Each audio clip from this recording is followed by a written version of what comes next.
Welcome to Interior Analysis. I'm Evan Westman. I'm Jelani Kelly. I'm David Jones. Yeah, so David is going to be our third host now, starting this episode. So, welcome to the team. Welcome to the squad. Thank you. I'm excited. Yeah, so today we are talking about Dunkirk, 2017 Chris Nolan movie. So, this is our first Nolan movie. Most people who have listened to this probably know that I'm a pretty big Nolanite. Although this is like kind of a less Nolanish movie, but I won't give my thoughts on Nolan at the moment, but I want to hear from both of you, like, without getting too deep into his other stuff, what else from Nolan have you both seen, and what's kind of your general impression of him been? Inception, The Dark Knight.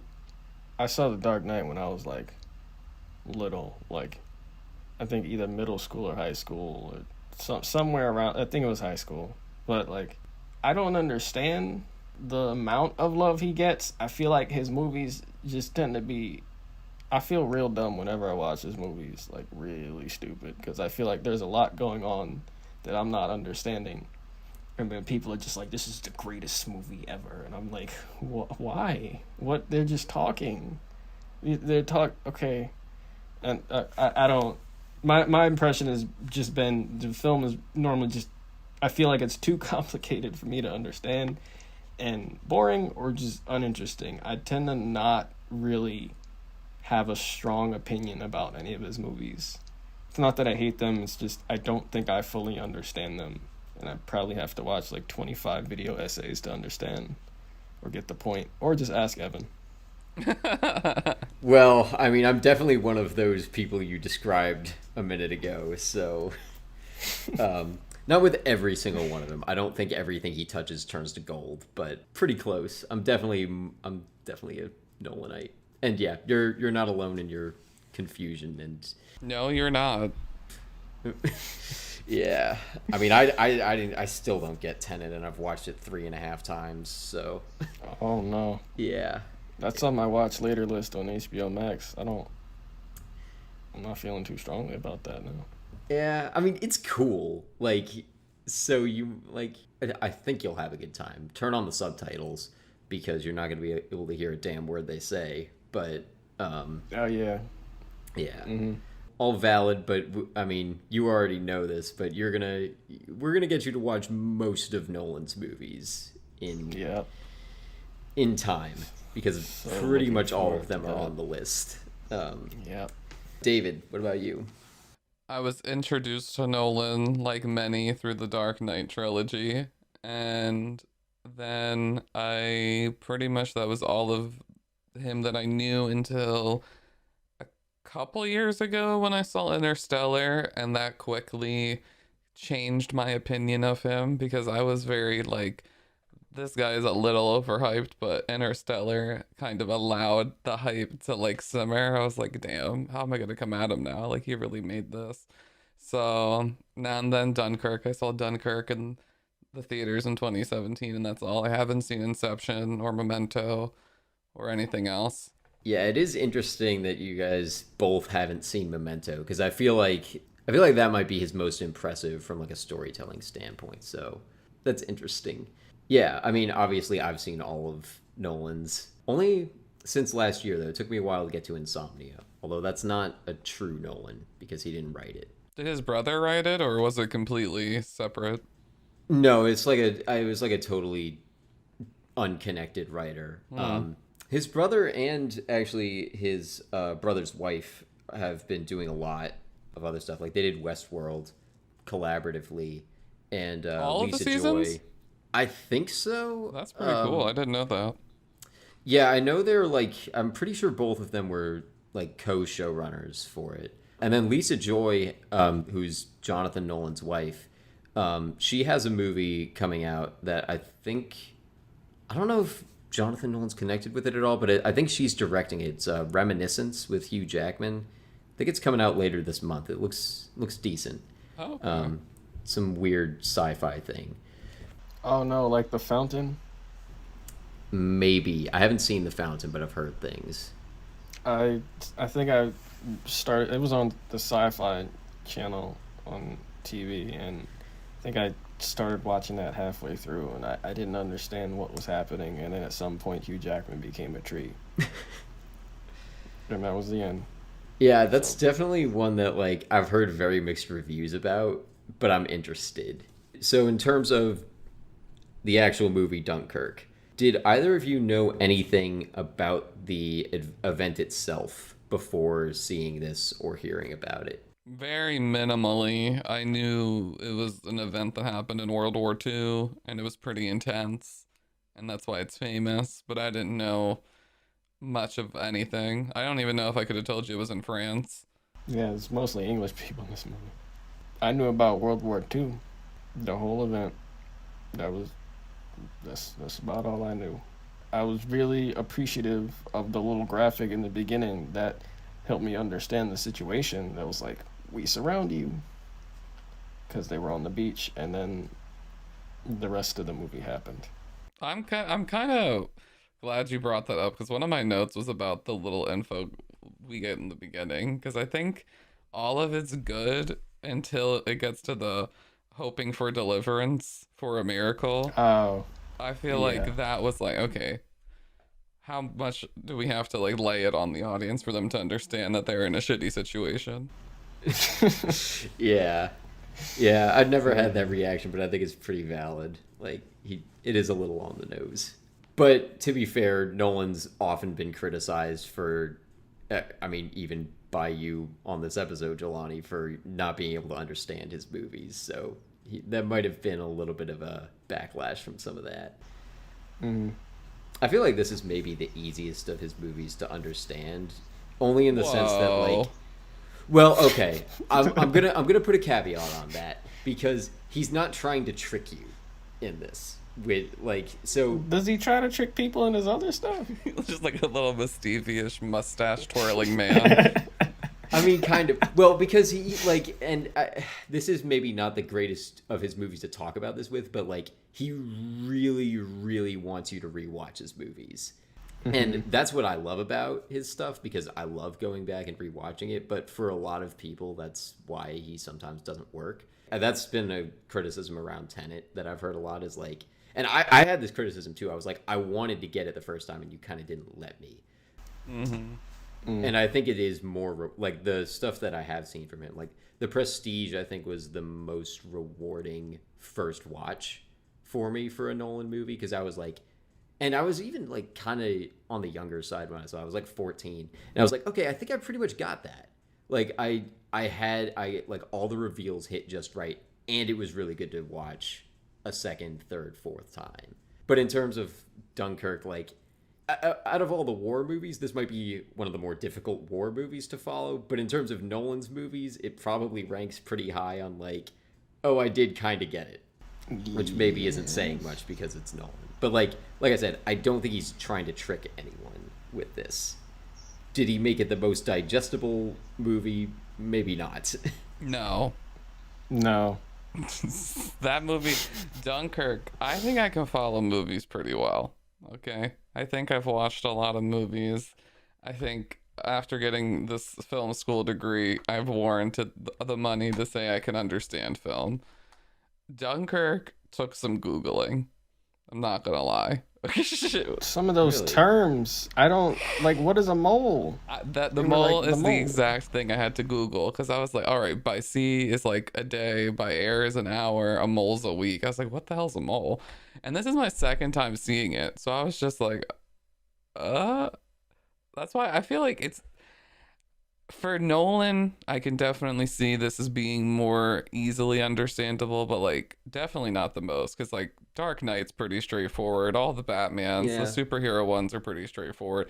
I get that easily. Dunkirk though, some of the timing and how he like it's non-linear, which is just like Nolan's favorite thing ever, and I'm just like, oh god, and you're just like seeing things. A lot of the characters look the same to me as well, so I didn't all the know guys who in the was mole, in trouble. all the soldiers in the mole. I was like, I had no idea how to tell them apart first time. At all. Now that I've seen it 3 times, I can. They the all first have time black hair and pale skin and Yes. British accents. I don't. What? And it's like you see Who's the who? ship go down, but then like 10 minutes later, you see the ship go down from the inside perspective, and it just was like, whoa. And it wasn't the same guy you thought it was, because they cut to some dude on the beach, and then you thought, wait, I thought that guy was on the ship. He wasn't on the ship to begin with. That was one of the other three. I don't. What? That's fair. I don't dislike the movie. It's just I don't. I feel like I definitely appreciate. Okay, I will give this movie the effects, the visuals. Like, I really don't know how they were able to do a lot of this stuff. And you mention it later in your notes, Evan, but I needed to give some sort of positivity to this movie because the production, man. Yeah. That shot in the Man. beginning where like they have to fall down, and you just see everything blow up, and then like you see the depth of vision get clearer and clearer as it's blowing up, and then like the ash and body parts kind of like trinkle on his hair, and then he gets up. Yep. I'm like, yo, the shot is incredible. Anything with the planes, anything with the Oh, planes, yeah. in my opinion. 'Cause I I'm like, love the just dogfights. The dogfights are How? insanely impressive.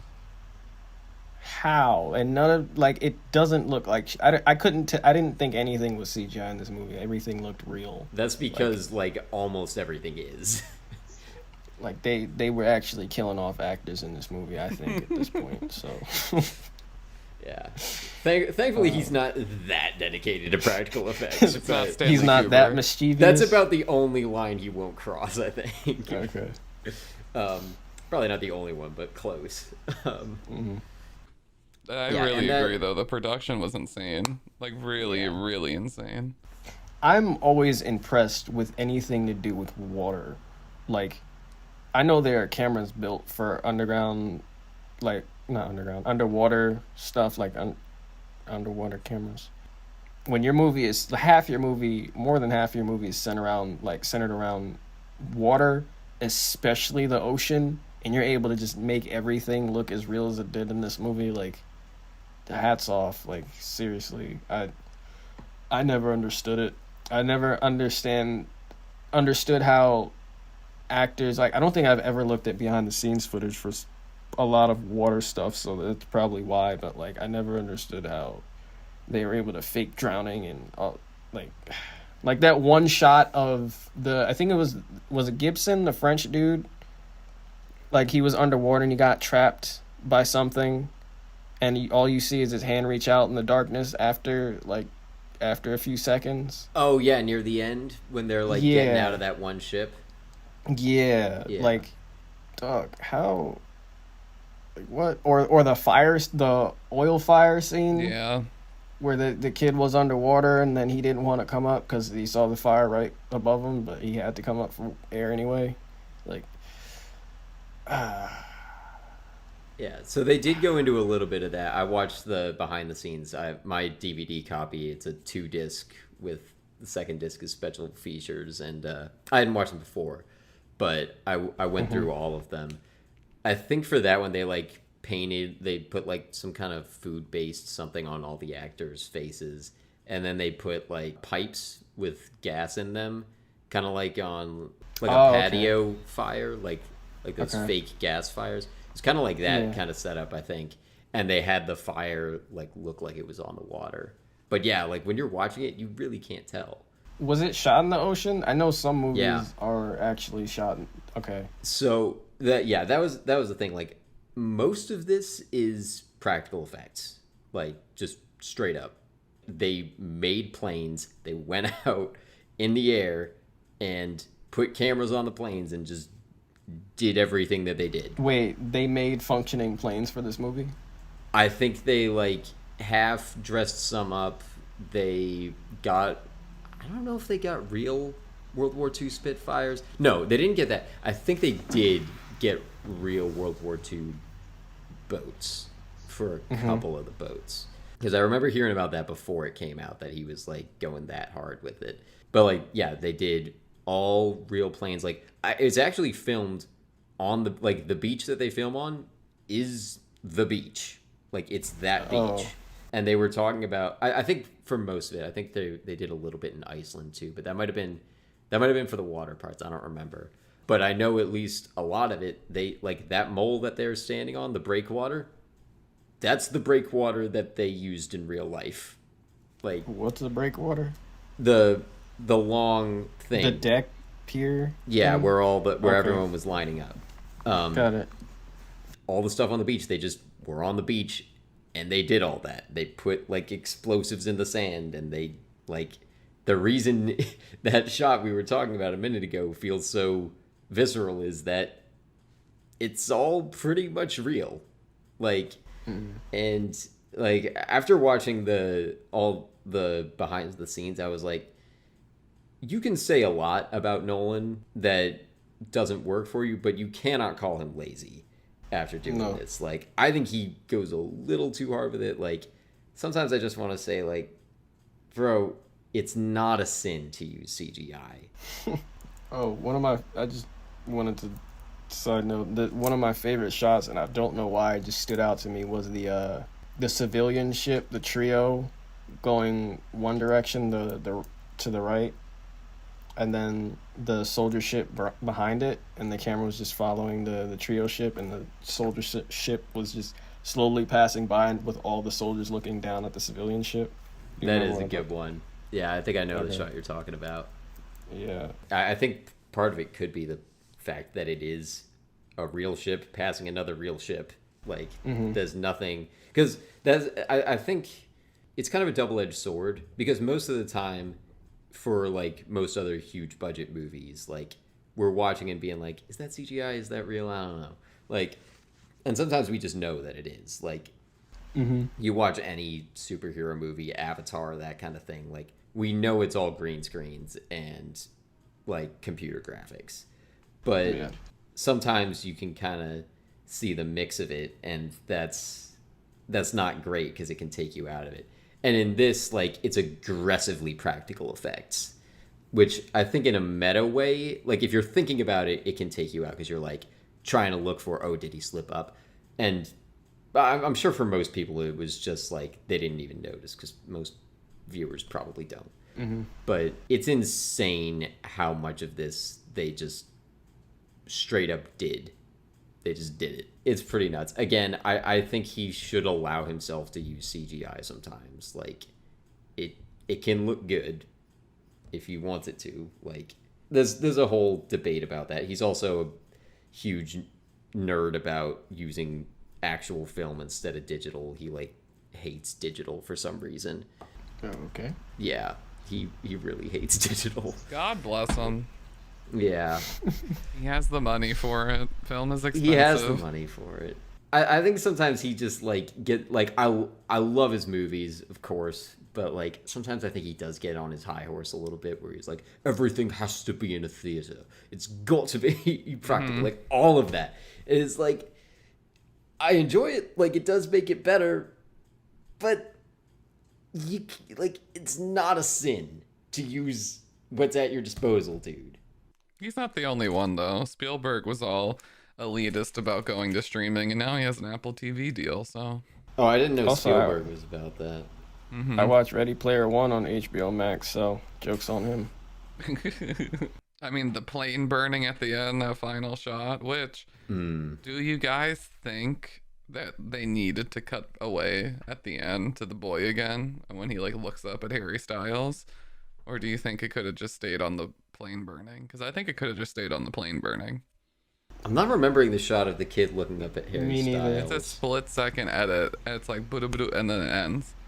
And I'm like, wow. Nah. Oh, Brandon, wait. 'cause I don't Are you even remember talking, what you're talking not the about. kid, like not like a little kid. No, like no, just the other guy, the other soldier. Okay, I do know what He's you're talking reading the about then. newspaper, and he just, like, looks up, and then it ends. And I'm like... Oh, yeah. Wait, what? No, plane burn. I was like, Nah. the plane burning would have been, to me, it was more Also, symbolic. I didn't know the entire time that I didn't look up the cast beforehand. Why was Tom Hardy Farrier this whole time, bro? Like, I didn't know that. Yeah, well, you Was don't I see supposed his to know face. that? Was I supposed to know that? I don't know about supposed to. I knew who everyone was going into it because I was following this movie for like months before it came out because I was so hyped for it. Well, Yeah. understandable. I think I remember it being, like, kind of a big deal in, like, the advertisement circuit, though, for it, because it was a whole, like, Nolan already worked with him in Dark Knight Rises, and he's coming back to do Yeah. another Nolan film. But I remember the big thing being that Harry Styles was in this movie, and like, why is Harry Styles in this movie? He was that the the like big thing? kind of jerk soldier who Yeah. was with the first guy. Yep, I could have sworn he was gonna die until I realized it was Harry Styles. Yeah. What a power move of advertising, though, to cast Harry Styles. At first, I was like, oh, do we need him in it? And then, like, all the girls in my high school were talking about Dunkirk, and I was like, this is gonna work. Like, he's gonna sell so many more tickets from this. Wow. And he's not bad in it either. No, not at all. No, he's not. It's just such a strange thing. And I remember it very similarly because this came out like the summer after senior year in high school. So it was just like, Yeah.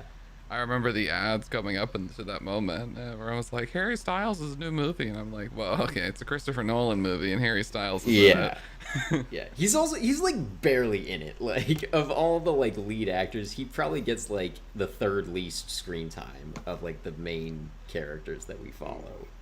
The Like- boat people get more time. Yeah. Yeah, way more time. But I like them more, I think. I don't care for them. I don't care for any of these characters. Evan, this is a great segue into This is a great segue.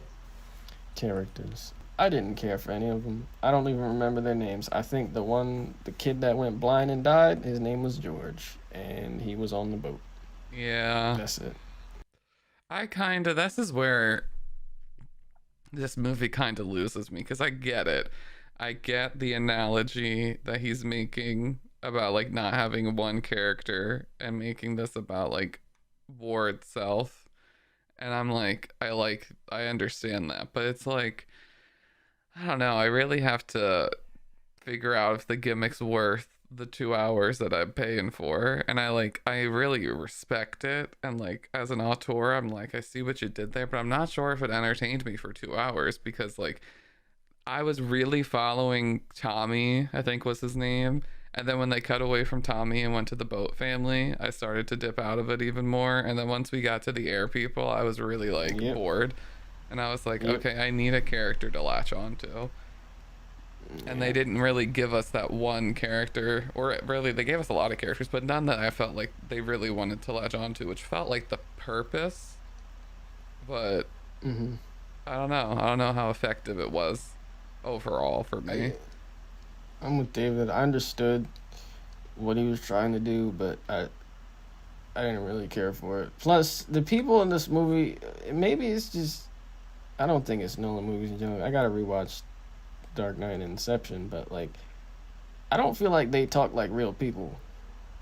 Maybe it's That's just fair. me, but like That's when they were talking on the boat, it's specifically the boat. I don't remember any of the lines that were said, but it's just like the conversations they're having. They're headed to a war, right? They're going to rescue soldiers, and they're having petty squabbles and just talking about stuff that like doesn't seem like real people would be talking about on their way to rescue soldiers in a hot war zone. Like, I think the only realistic thing I remember that was said, and it stuck with me for some reason, was when the soldier asked if the boy was okay, and then the blonde-haired kid lied and said, yeah, he's gonna be fine. And then the dad nodded at him. I was like, okay, that's sweet, but you still don't feel like people. None of you do. And maybe that's the point, because you're just supposed to be rooting for this side. I think I agree with some of that, but there are some instances of dialogue I thought that felt really real, but they came from side characters and they were almost like used as puppets to show like the brutality of war. Like one of the guys comes up and is like, oh, Admiral, you have to start thinking how many more wounded you're gonna let on because one stretcher is 10 healthy men or whatever. And then like when they go to the mole, a lot of them are like, you're not English, you're French, fuck off. And it's like, oh, okay, even though we're on the same side, when it comes down to it, we're still okay. And like they didn't want to let them survive because they just wanted to get as much boat space as they could. So like there was instances like there that I was like, this feels really real. But for the characters they chose to follow, I was like, I'm bored.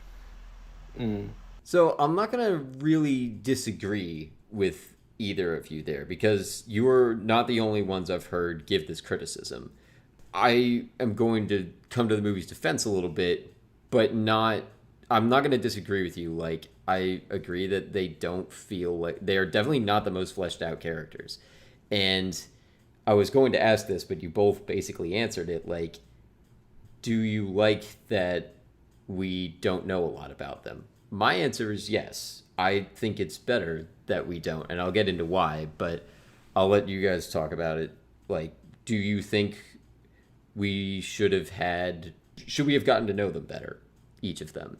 I will not say that we should have gotten to know each of them better, but I know for myself as an audience member, I latch on to character. And it's like he gave me three blank canvases, and I came to an art show, and I wanted to see three beautiful, distinct things. And I was like let down. I'm like, this is it?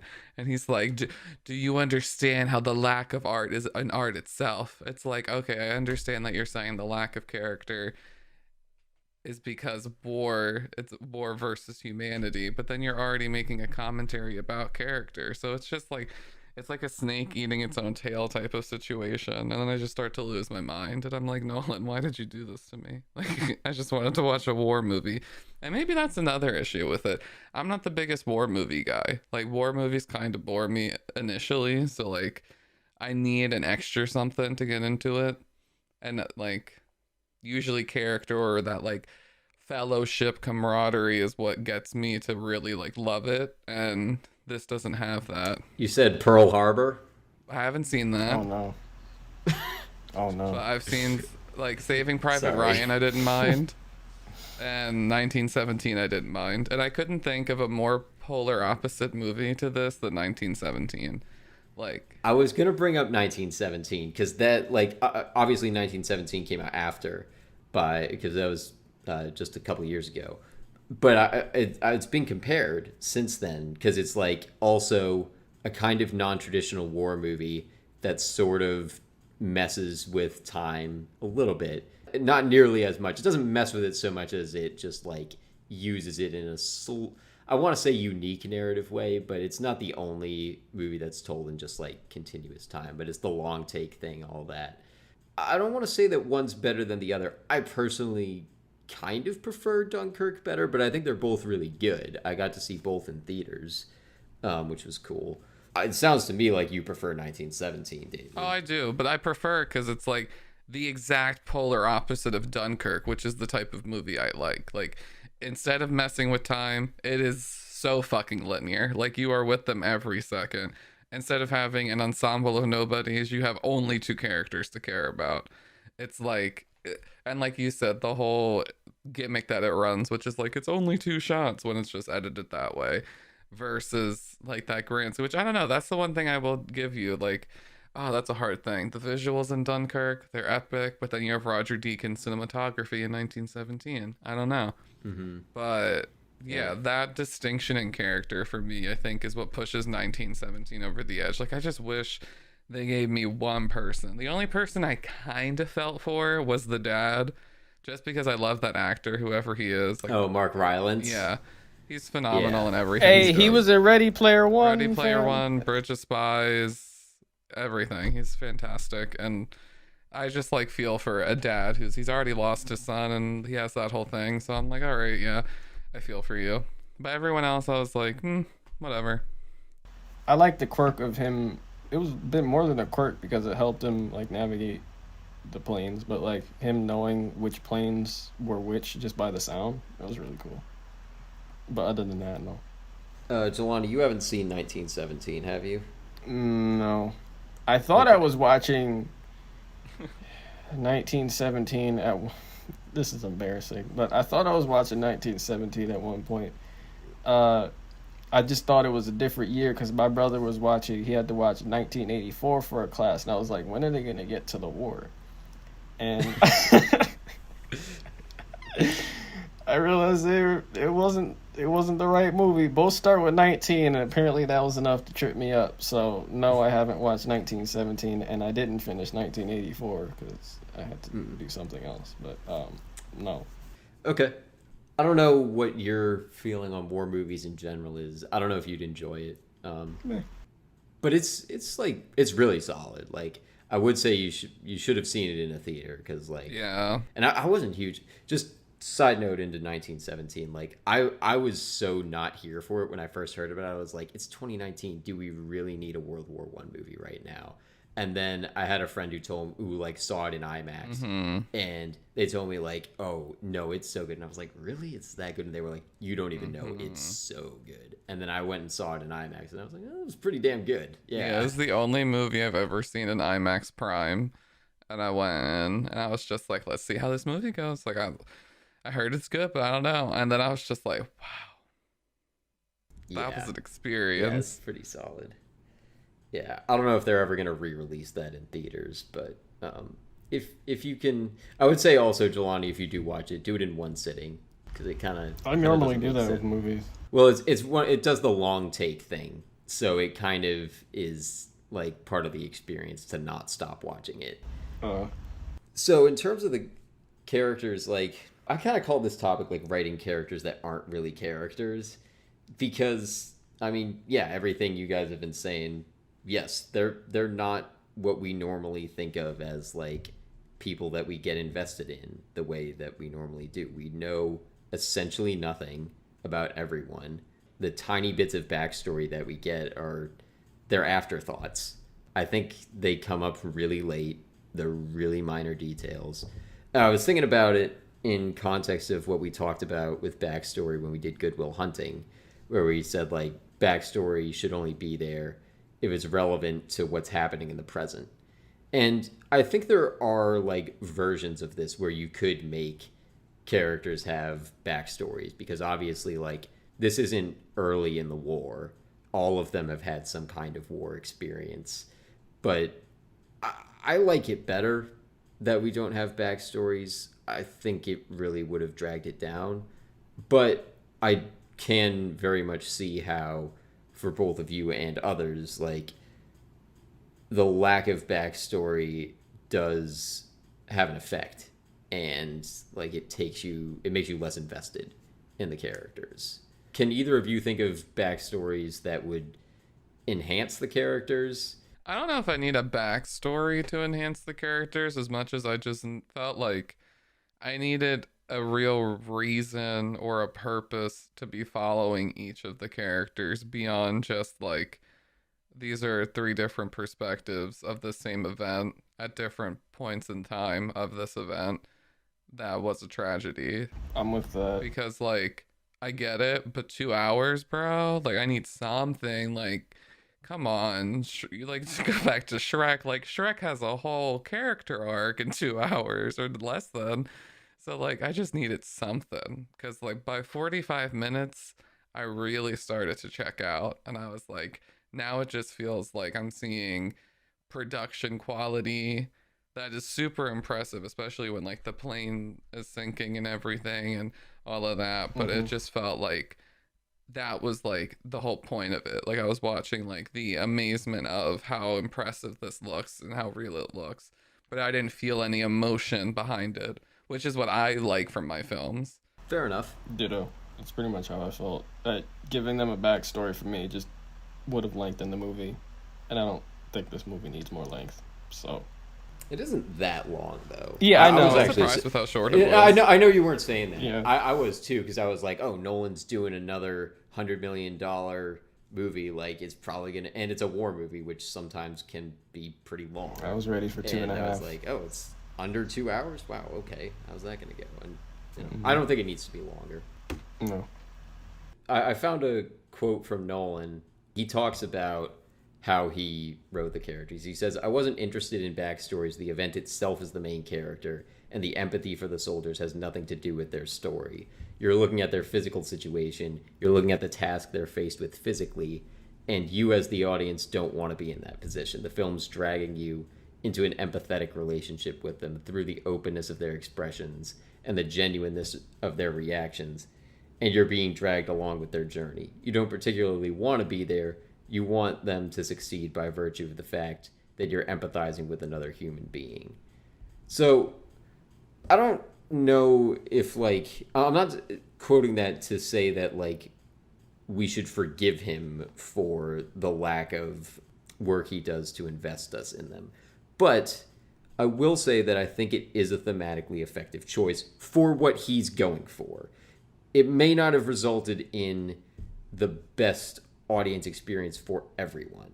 And some of it, like the first time I read it, I was like, okay, so he's making an excuse for why he didn't write characters. But then I started looking at it more and I was like, okay, yes, but at the same time, like that's kind of the point of the movie that he's trying to do. Like what he's trying to do with it is he kind of mentions it. He's like he wants you to empathize with them solely because like their lives are in danger and not give you another reason for that.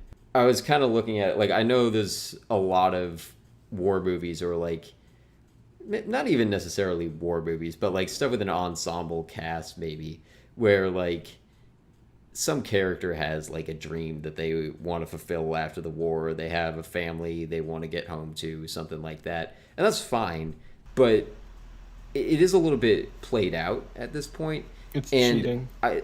It's kind of cheating. Yeah. Yes. It either, depending on the creator, it like either seals their death certificate or it guarantees they're gonna make it to the end. Yeah. Yeah, exactly. And I don't want to like say that that's a bad choice in other movies, but I do like, first of all, I don't think Nolan is a good filmmaker to do something like that. That would feel very off tone for him. Or it would feel kind of off tone. He has a thing with dead wives for the main character. Okay. That tends to come up a lot. Not in like a morbid way. It's just like basically every one of his protagonists almost has a dead wife as their backstory. Is he married? He is. Emma Thomas is she helps produce pretty much everything he makes, I think. She's like a big part of it. But yeah, like I don't like that. I just never thought about it, but like it's very true. Like I was just going through the movies, like yeah. Where are the like if they don't die, where are they? Because they're just already dead. Wow. Yeah. There's I mean, look, in my Inception prequel, Maul will be alive and not be the villain. So maybe I don't know. Maybe we can help him with that. Yeah, in terms of like not giving them backstories or like giving them that post-war dream kind of or whatever, like I think the choice to not do that, he is going for something because I found myself, this kind of leads into another topic, which is making the group like a group of people the protagonist. I was kind of finding myself contrasting this with disaster movies. Maybe it's partly because disaster movies often don't really do it for me. If you look at some of the more famous disaster movies like Independence Day or 2012, or I was even looking up scenes from like stuff that I haven't seen, like The Day After Tomorrow, that kind of thing. Even Titanic, there's kind of this separation that's made where it's like we see an entire city being destroyed or like huge buildings full of people being destroyed. And the text of the movie is kind of like, we don't care about those people. Like, we only really, when the Titanic sinks, we're only really thinking about, is Jack going to survive? We know Rose survives. We don't know if he's going to. But everyone else is kind of like, okay, I don't care that much. And like up until that moment, the whole time you're thinking, when is it going to sink? Right. It's the same thing with like, not like any war movie. It's like, when is this shit about to go crazy? I still haven't seen Titanic, but that's probably exactly going to be what I'm thinking up until it sinks. Mm-hmm. Oh, you haven't seen Titanic? Okay. Nope. I'm not gonna put it on the list, but good. You should at some point. I'm not gonna hype it up as the greatest. No, I have a roommate though who thinks it is like the best film ever made. Don't spoil the ending. I want to know what happens. Oh okay. Yeah. Well, somebody becomes king of the world at one point. You probably already knew about that. Yeah, it doesn't actually sing. I had a fun improv sketch last week where we ended up doing this whole thing where like it ended up happening where my character was like a magician who went back to like stop the Titanic from sinking. It kind of went nuts, but it was sort of fun. What the fuck? That's so crazy. It's a long story that I don't. The game was I don't have time to explain. Was it but, for an acting class? Yeah, it was for an improv class. That's so good. What? It was a lot of fun. It wasn't the great thing was like we had no idea what was going to happen. We had to connect like 4 scenes together, and that ended up being what happened.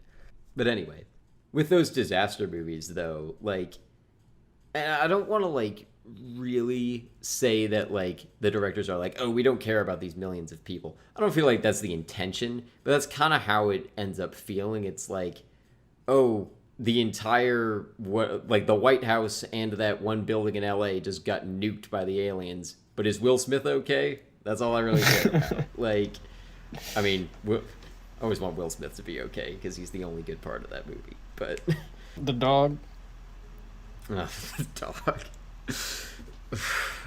But in those movies, like in Independence Day, or not really Titanic, but like big recent disaster movies, there tends to be an ensemble of people, kind of like Dunkirk has, where we're not super following one over the other. There's usually like a couple. Like Independence Day, we get like Will Smith and Jeff Goldblum and the one, I don't know the actor, but the president in that movie. They're kind of the main 3 that we're following, but it is like an ensemble piece. But I feel like personally, I prefer this version where we don't have to know about like we don't have to spend 10 minutes before everything starts getting backstory for everyone, because the backstory we get is like minimal. We're still getting like basically no backstory for anyone. But we never it's like get this tiny like thing. story ever though. In what? In this Dunkirk? film. Yeah. I think you could make an argument, yes. But and maybe it's not the most fair comparison because like Independence Day is fictional and Dunkirk is based in reality. None of these characters are, I think, like supposed to be real people, but they are representing people. Like they're effectively all Jack and Rose in Titanic. They theoretically existed, but they're not literal people. But like just that choice to not give us any connection to one character or another. What it does for me, and maybe it does this for other people, is it kind of equalizes everyone. Like, same with like henchmen in action movies. Like, when some random dude gets punched off the wall, like, we don't care that he dies. Like, the movie is telling us he doesn't matter. And in Dunkirk, I feel like it's doing the inverse, where it's saying, like, yeah, when part of the mole gets blown up, that matters. We're like, it's trying to invest us in all 400,000 people.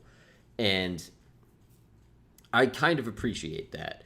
I understand if it doesn't work for everyone. And I don't think people are watching it the wrong way if they don't have that reaction.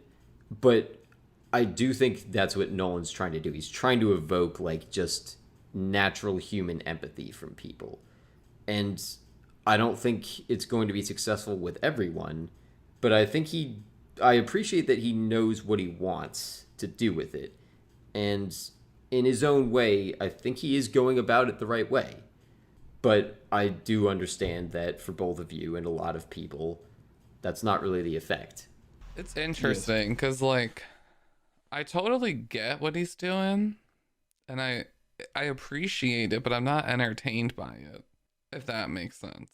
And I think that's where like I needed something that really, because like in the opening scene, the whole opening scene where you follow, I think it's Tommy who survives when everyone else gets mowed down. So you already get the whole like, all right, when you survive in war, it's just luck of the draw. And then you find out it was the French shooting the English. So then it's like, oh my God, these people didn't even need to die for any reason. These were on the same side.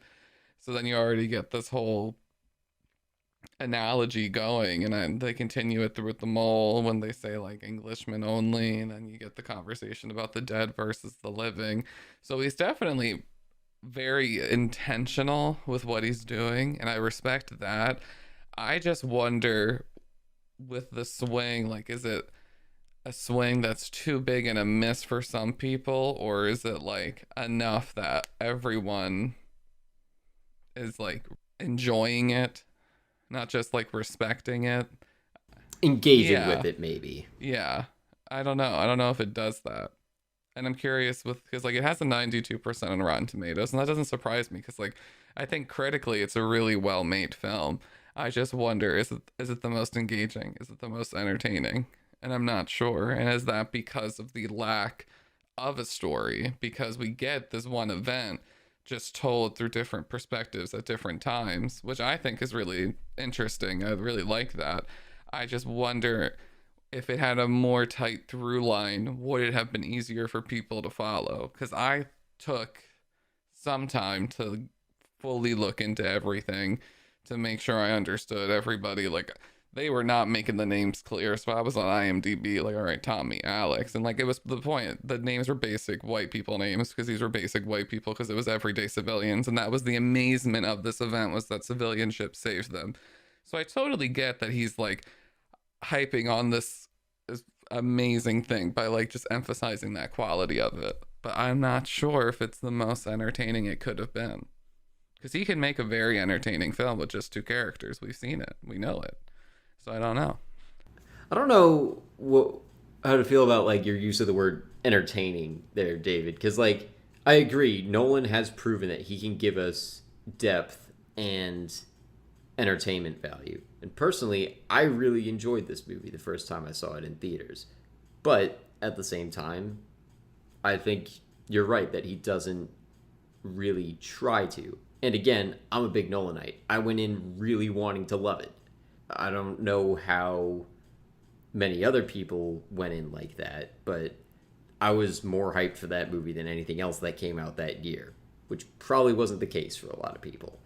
I don't think you can call this necessarily boring, but I think in being non-traditional and in not giving you that single person to latch onto, I still think it's a good choice and an effective choice, but there is something lost there. So he probably did kind of lose some people with that choice, or not get as big of an effect as he wanted. So it's a trade-off. And I don't think he probably sees it as a trade-off necessarily, because I think it's just him trying to tell the story he wants to tell. But I think just from a storytelling perspective, it's worth acknowledging that, like, while this may have been a good choice, it does come at a price. Yes, 100%. And I'm of that category that sadly I don't know if the price was worth it, but I do think there is a pool of people who it definitely was, as it is, like I said, it has 92%, and I can see the critical just phenomenon that was it, because it was one of my most anticipated in 2017. I remember when the trailer came out and it was like, oh god, this is gonna be Great trailer, something very good. And the Hans Zimmer score, Totally. like, how can you not get hyped? Oh, that was another thing I meant to mention with production. Just quick side note. This is the only movie I've ever walked out of and said, this needs to win all the sound awards. And I think it did. It almost like- did, didn't it? Did it win all of them? I think it did. It won two, I saw. The Sound sound mixing, in that, the sound everything.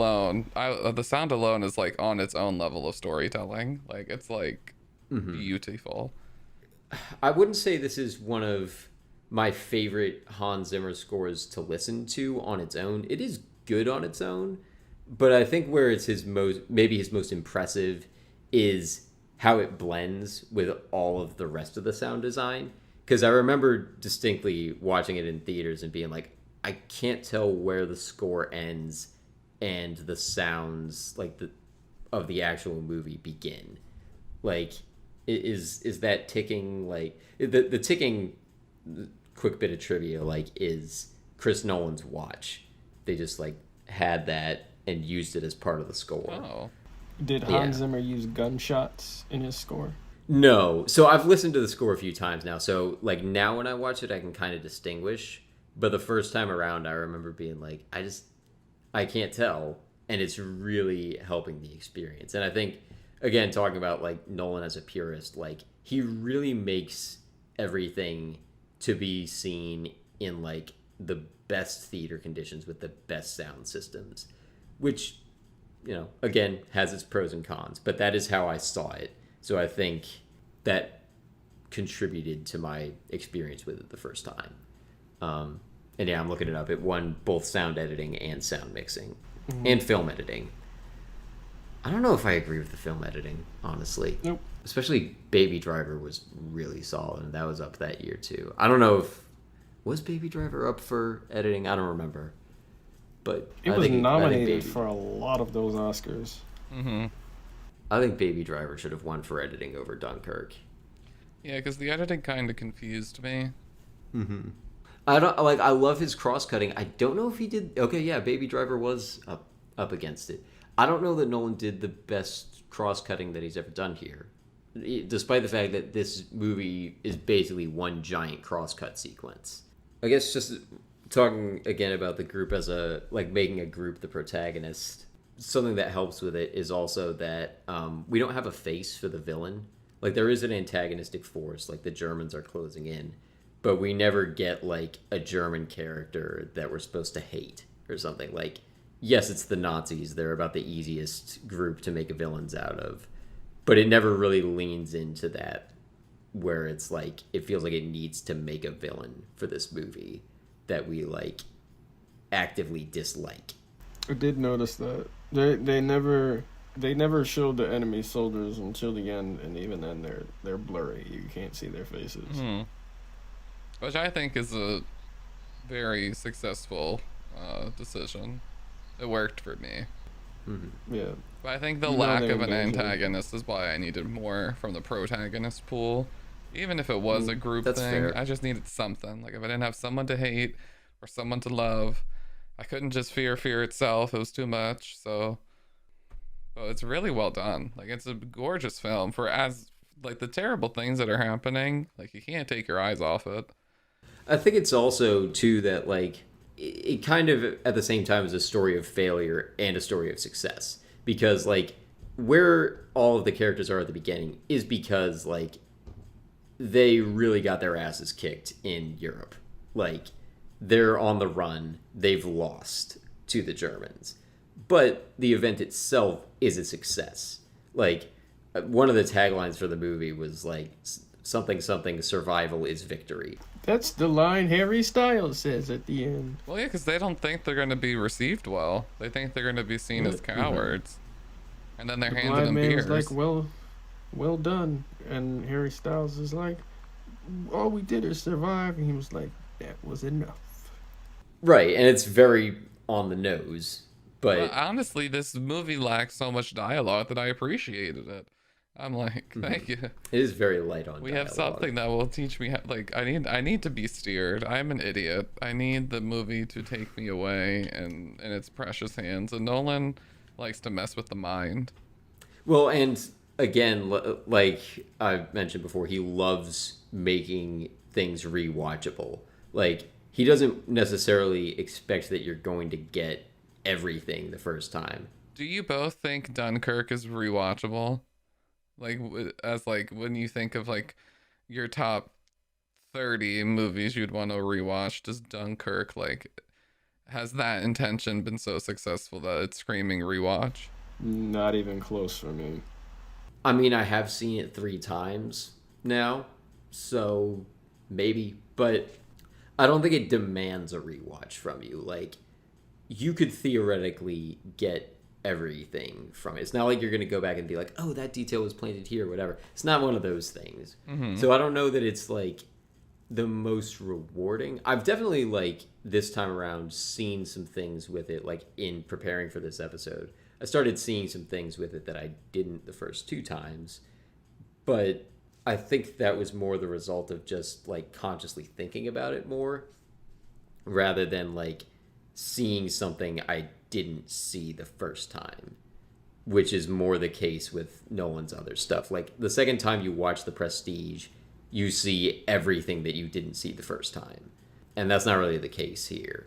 Yeah, this is my second time seeing it, and because I saw it in theaters, And I definitely enjoyed it more this time just because I had the context, so I understood what was going to happen a little bit more because he is so unapologetic with it. He just throws you in and he's like, "All right, here you go." But yeah, I didn't feel like super rewarded that I caught like a lot of stuff or anything. I just understood it a little bit more.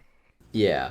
Well, I think something that, like, again, this is kind of one of the trade offs he makes is like, in most of his movies, he's very good at putting the audience in the same headspace as the protagonist most of the time. There's a couple exceptions. That sometimes does mean that you're not tracking perfectly with it. Like, he does sacrifice clarity, I think, for the experience. Where I think he's most successful with that is Memento, and I'm not going to say why because neither of you have seen it. And I also, already have it spoiled. Okay. Well, I'm sure you've heard of the premise, Yeah. where it's like told I backwards. wish it wasn't though, because like that would have been so much cooler. Yeah, I didn't get it spoiled, and it was very. I love Memento. That might be in my top 5. I don't know where this ranks in terms of like how deeply he puts the audience in the perspective of the protagonist. I guess somewhere in the middle, because like you're never. It's never like you have information that the characters don't have, or vice versa. Like, there's no secrets at any point. There's no tricks, or like there's never suspense where we're like, oh no, you don't see X thing coming for you. Like, we see the German planes or whatever coming at the same time that the characters do. There's nothing like that happening, I guess. We're always on the same page with them. It's interesting because like we're on the same page, but I do think there are some tricks because like the non-linear aspect of it, like you see the one scared soldier who they get on the boat and he like pushes the kid. You see him get on the boat before you see him later on leave to get in the water to get to that boat. And I didn't even notice that until I read a Screen Rant post after I watched it that explained the timeline. And I was like, oh.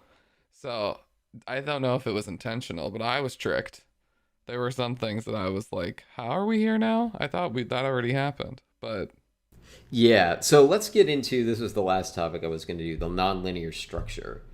Do you think it enhances the story or holds it back? And how does it do either? I don't think it affects it a crazy amount. Really? Not really. I was able to follow along. I didn't really understand the point of the non-linear. Like, you could have just told it straight, and I probably would have viewed this movie just the same. That's just me. I don't really have an opinion about that. yeah, I don't know. It's like with Nolan, it's almost like, is it a Nolan movie if it's not non-linear? And then Yeah. at the same side of that coin, like, okay, if it wasn't non-linear, I don't know if I would have gained anything from that experience. My experience, or if it was linear, my experience with the non-linear version that he made, it was like, I understood most of what was happening, especially because he let you know in the beginning, like the chapters and how long it will take, but I don't think it like changed the experience any crazy amount. Like I wasn't like, oh, this movie's non-linear is so cool, and I wasn't also like, oh, this movie's non-linear sucks. Okay. I like it better that it's non-linear. Although I did kind of think, like many people when I first heard it, I was like, does a war movie have to be non-linear? Like, are you gonna... I was kind of thinking it would be more like his other movies where there are all sorts of, like, misdirects and, like, deceptions that he and characters in the movie are pulling on you. And, of course, that's not what it is. But I do think it's, like, effective. He probably goes harder than he needs to with it, to be fair. Yeah, because I think it's a fair question, like not to be too like producery, but like if you're gonna make it non-linear, like why? Mm-hmm. Yeah. And I wondered like what is the answer to why with this story? Like has he said anything? Do you know? Because I just don't know if you gained anything. Like it's not I didn't lose anything, but I don't know if I gained anything either. I mean, I would say, like, is there an exact justification? I don't know that I could give one. I would think Nolan has. I think I've read quotes or seen interviews where he talks about it. Where I see it having the biggest effect is that it kind of equalizes everyone. And again, that kind of like ties back to the way that the entire group is the protagonist and all the stuff we were talking about with the characters before. So in a way, it only really works for you if like all those other things are not deal breakers for you. But I think it does an effective job of showing like all three of these groups are equally important. Like it's just as important that we had all the civilians come on the boats as it is that all the soldiers just survive the week on the beach, and just as important that the fighter pilots in the air protect everyone from the German planes. Like all three groups needed to show up basically and do their job, whatever that was, for this to be the success that it was. So I think if you don't tell it linearly, what happens is like, this is just kind of me speculating on what a non-linear version would look like, but if you're taking it like the events of this movie chronologically, you spend like the first hour just with the soldiers on the mole, and there's like the ship sinking and all of that kind of thing, and then they're all in the one boat at the end that they like wait to fill up or wait for the tide to come in, whatever that was. And then you start getting into all of the stuff with the civilians on the boats, because I think that's about when that starts happening. And then in like the last 20 minutes, or I guess you'd call it Act 3, all the fighter pilots come in as like a Deus Ex Machina. I don't know if that's an exact Deus Ex Machina. Then it kind of detracts from like, then all of a sudden, oh, surprise, Tom Hardy's in this movie too, I guess. Like that would kind of be the context of it if you kept everything exactly the same and did it linearly. And I don't know, because it sounds to me like maybe that would kind of give some people the movie that they maybe wanted, where like we are following like those three soldiers, the French guy, Harry Styles, and the first dude. All three of them are kind of like the main three, and we get to know them. So that would be a little more like traditional war movie kind of approach.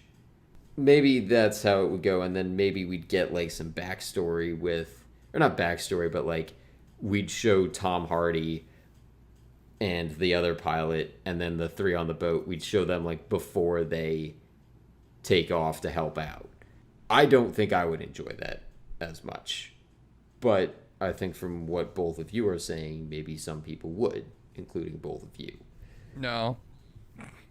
You sound like you're pitching like a really generic war movie. I don't want that. I'm probably not selling it very well, but like imagine a better movie of me than me just being like, I mean, I guess like if that's what you're into, like that's not really what I meant, but like imagine a good version. Because I really don't mind non-linear. Like I think Pulp Fiction does a great job at taking three perspectives or multiple perspectives and weaving a story that's like greater than all three of them, and is like satisfying. And I needed something more, I think. I don't know what it was, because it's like it feels empty. Like I didn't even think of the like when you were first reading the thing you wrote about what Nolan said, I thought I really agree with what he's saying. But then after you finished reading it and said how you felt initially, and said like this is a cop out for no characters, I was like, oh, I didn't even think of it that way. But now I'm kind of thinking of it that way, and I'm like, has this just been like an $150 million 2-hour long experience that he like wove a script together so that he could just show really epic set pieces, and then like yes, didn't have any character with it? Because I didn't think of it that way until you said that. Yes. I would disagree, because I think it comes from a place of him trying to express a theme, like a very specific, focused theme of like, this was a group effort. That's what I think he was doing. Everything, like all of the writing choices he made, I think were focused on that. And to be fair, I don't think that landed for everyone. I don't know if he did the like lowest common denominator version of it for it to hit for everyone. But I think all of the choices he made were done with that intention. So we can judge him either way for that. I am inclined to think that he did well with it because it worked for me. But it didn't work for everyone, so maybe he didn't do as good of a job with it. Like, and I'm not just saying that because you two are like saying, I don't know if this works for me. You're definitely not alone in that opinion by a long shot. Like, I think a lot of people would say the same. It's interesting because the Kenneth Branagh character, he says something towards the end on the mole where he's like, no, I'm gonna wait for the French. And like that's the only inkling of an arc I think there is, because it's like earlier he's asked about getting rid of the dead to make more room for the living, and he doesn't directly say anything about no French, but before that the Englishmen make it very evident that the French are not wanted in this line. Yeah. So like that's just a clear indication that like this group has changed, which like I just want it more. Like Tom Harding being like a sacrifice because he drifts off into enemy lines is like very severe and very like sad, and I get the like anonymity behind it, but for 2 hours it's like I don't know if 2 hours of that works unless there is something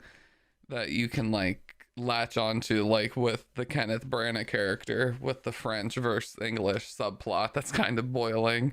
Yeah, I don't think I guess I might have missed something, but I knew when he said that was supposed to be a big character moment. And then I couldn't help but think in that moment when he said, I'm gonna stay for the French. I was like, Doug, who are you? Like, aren't you...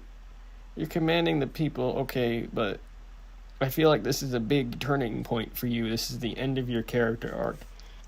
You're finally accepting the French, but I didn't know you didn't really care for them like that to begin with, because you never stated that.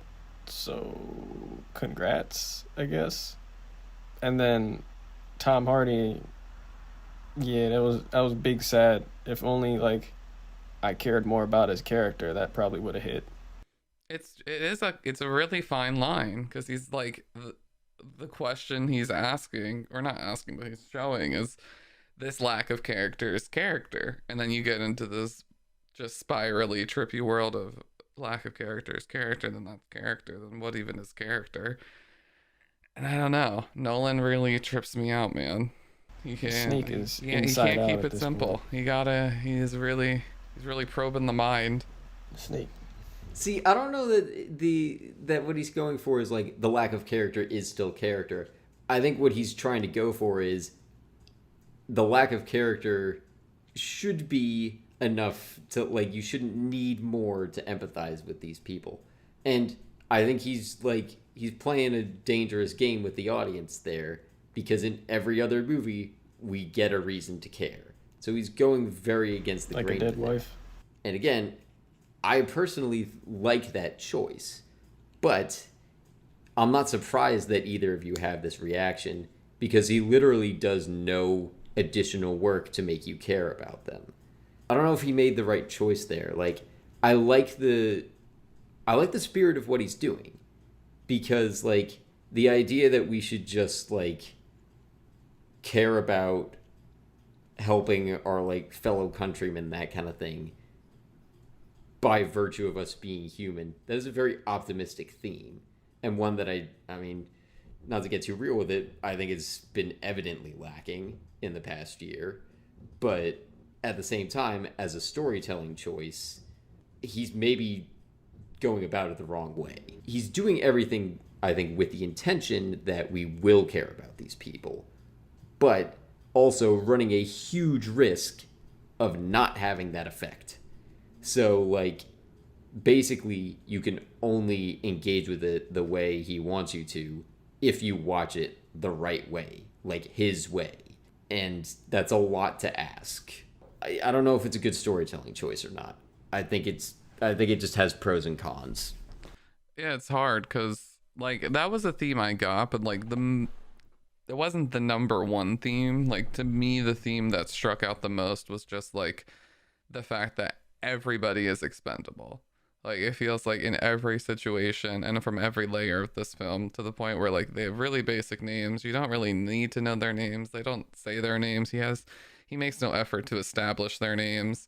Their outfits are similar. Like, it's very evident that this is his intention, and I really respect it and admire it as like a filmmaking choice. It's like kind of like with WandaVision, not to get like too off track, but I didn't think the sitcom gimmick in WandaVision held up for as many episodes as it was being used for, but I respected it and like appreciated it. So that's where I see this film where like it's almost like, I don't know, because is it cinema, like when you think of back in film school and you watch those old short films and it's like the people looking at the train in 1899 and they're like, oh, look, the train. Like, is it just on a certain level, is it just the amazement of this medium as well? Like, we have come so far with technology and practical effects that, like, to a certain degree, some of this is really just the pure amazement of cinema on just like a practical level. So there's also that like, I don't know, this is a very complex movie, which makes me enjoy it more because there's a lot to talk about, but I'm not sure the entertainment value is what sticks for me. That's what I guess at the end of the day, as an audience member, my number one rule is, was I entertained? And I'm not sure if this one did it for me. But it is an interesting film to like pick apart. Okay. I like stakes in movies. You didn't think this movie had stakes? No. I'm getting that. Like, I like stakes in movies or any sort of media. That's why I'm looking forward to the Suicide Squad, because it should be flipping that whole superheroes always come back from the dead type of thing, even though they're supervillains. And this movie definitely had stakes, but in my opinion, stakes only work best when they're medium rare. No. Stakes only work best when you care about losing the people in the first place. So when I understand I'm supposed to be rooting for these people, but I still don't connect with any of them, the stakes still don't exist.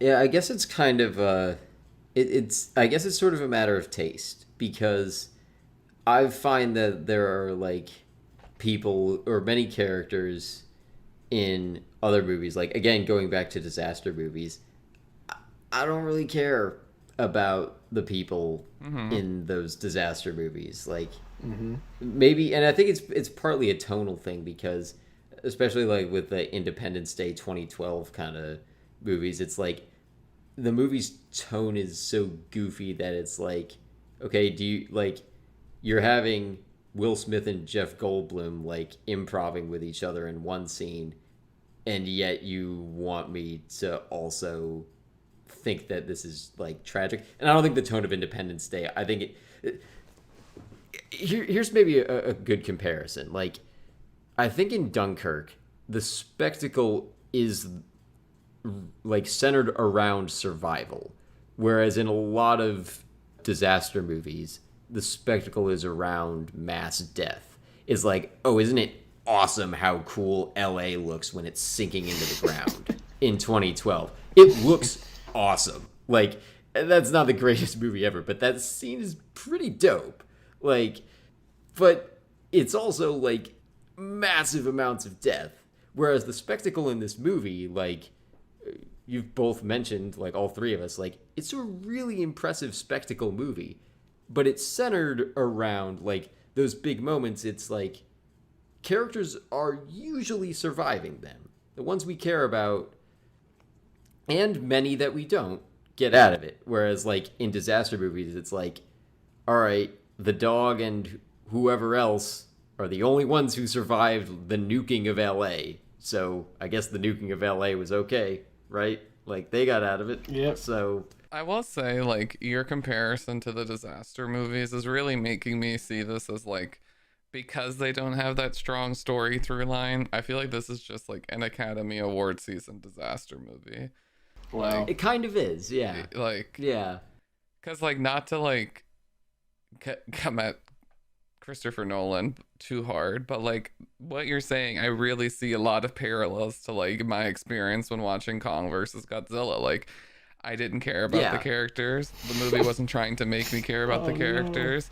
It all had to deal with when Kong and Godzilla fought. And it's the same with Dunkirk. Like you're not supposed to care about these characters, but you can just by on the natural just because what you're watching you can have empathy because you're a human being, but they're not intentional. They're just being very cold and objective, and you're seeing this insane spectacle which is World War II. Huh. Well, it's a different way to look at it. I mean, not gonna lie, I was thinking of Kong versus Godzilla also. I don't know why I wasn't mentioning it before, but I was thinking of that preparing for this because, like, I mean, we talked about it a decent amount on that episode. None of us wanted to see more humans in that movie. Nobody did. None of us. I don't know what that speaks to exactly. Like, I mean, we talked about it a lot there, so I don't know if we should get that much more into it. But like, there is something to the fact that I don't care. Like, I'm almost rooting for some characters to die in disaster movies because they're just kind of dumb. Like, they just are kind of dumb, and it's laughable that these idiots are surviving these massively destructive events. Like, it just lowers the intelligence of the movie and the characters in a way that like decreases my investment in it. But I think it's a personal thing because like I think many people could watch 2012 and be like, yeah, I care about these people. I personally don't, but I watch Dunkirk and I do care about them. The tone of it, I feel like Dunkirk is asking me to take it seriously, and so I do. 2012 isn't asking me to take it seriously. Yeah, it's not and like it's a doing a lot of sincere. things. It's engaging me on I think a much lower level of intelligence. So I'm looking for flaws. Plus, it's not based on a true story. Yes, that too. Yeah, I definitely agree. I think Dunkirk is really successful in like that sincere Saving Private Ryan realistic approach, and especially with the beginning text. Besides like the part we talked about that I didn't think was necessary, just laying out the situation in like cold hard facts, black and white text. It's just on every layer. It's just very clear he wants this movie to be seen almost like it was a documentary cinema verite, you were just there, but it's fictional. He's like trying so hard to make it not fictional, Yeah, it's historical fiction. but he's trying to make it as realistic as he can, to the point where he wants to Yeah. blur that fiction line. Yeah, that's true. I think something also that is maybe part of his approach with this that we as Americans don't understand is like all three of us said at the beginning. I don't know if I mentioned mine, but I also, like you two, didn't really know anything about this before hearing about it. I think slightly before the movie came out, but slightly after it had been announced, we mentioned it in a history class.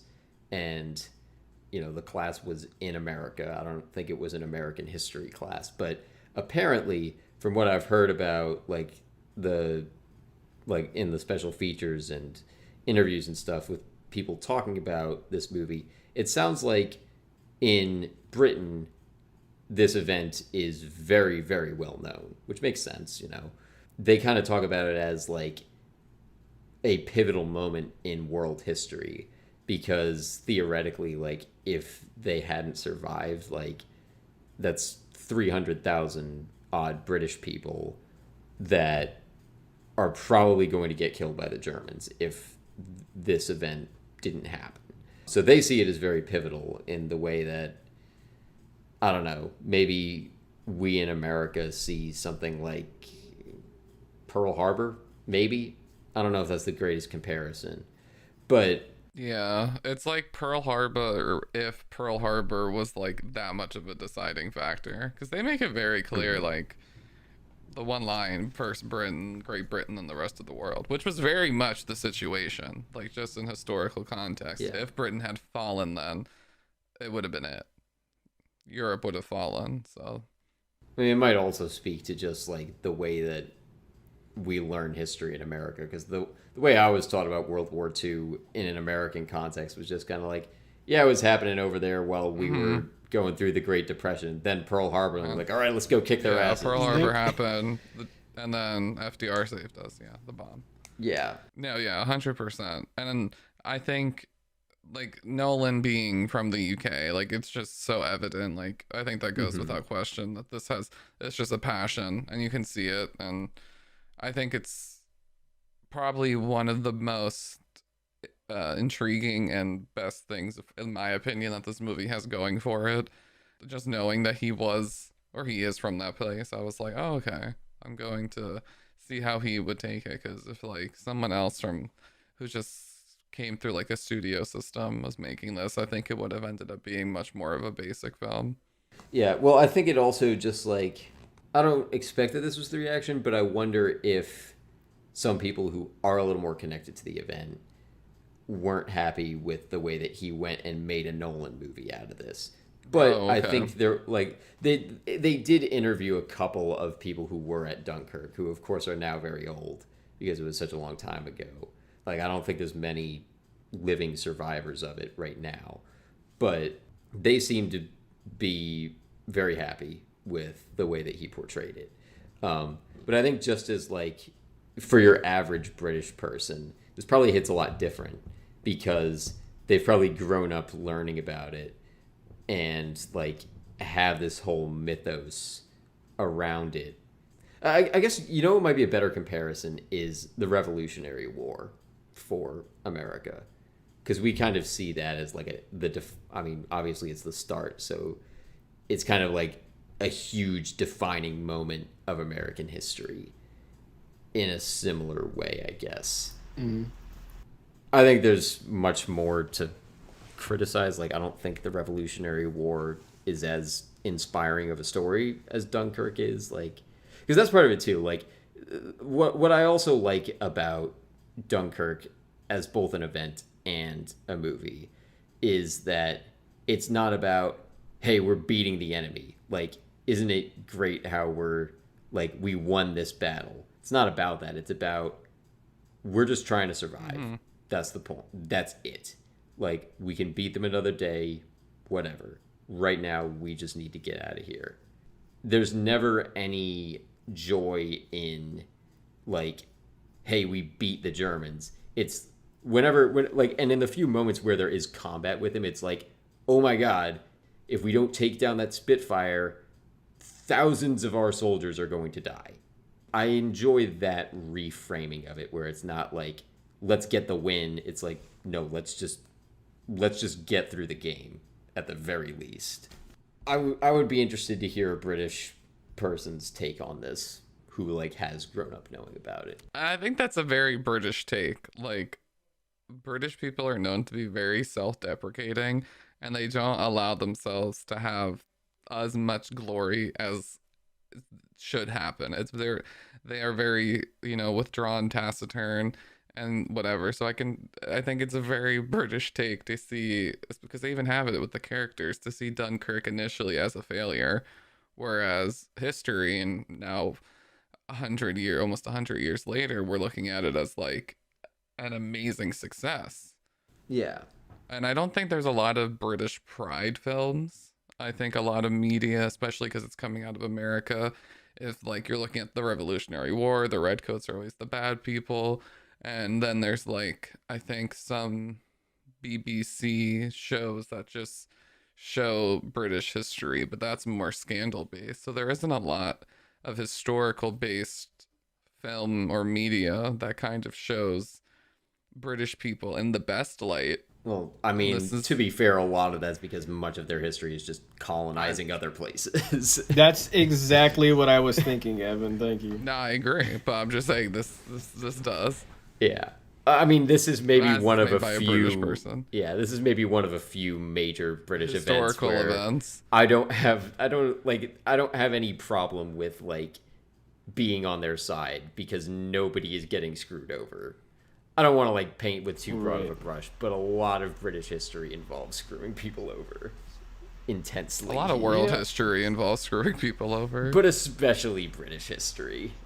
Especially Britain. I don't know if it's especially, but at this they're point, definitely a specific. at this point, I would say Italians are yes. more of the especially. I think the Roman Empire took more than the British Empire did. Where we're at right now. Okay, yeah, Roman Empire did a lot of that too, but we don't feel a lot of those effects right now. We still are in a lot of post-British colonizing aftershocks. So, Oh yeah. in many countries. But in terms of Dunkirk, I think it is a point of British pride that I don't think should be tainted.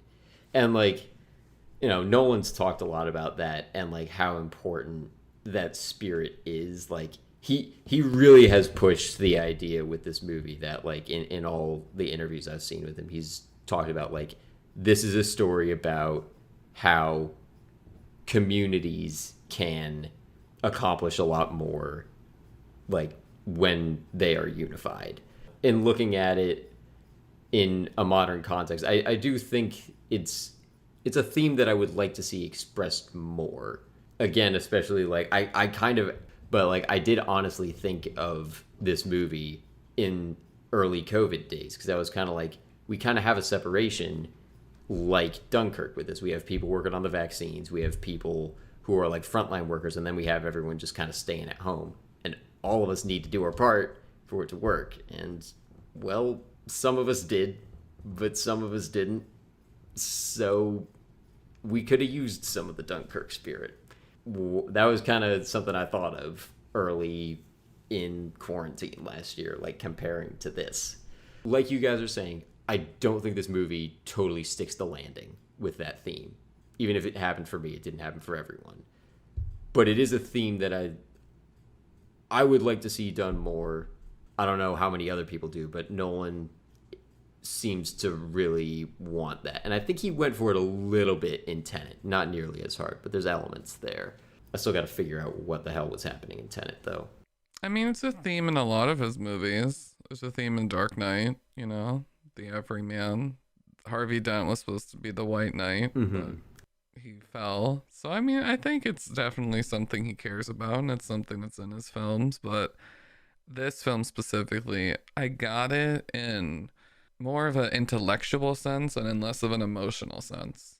Because I had to think, okay, this is his intention. Okay, then now I'm supposed to be feeling this.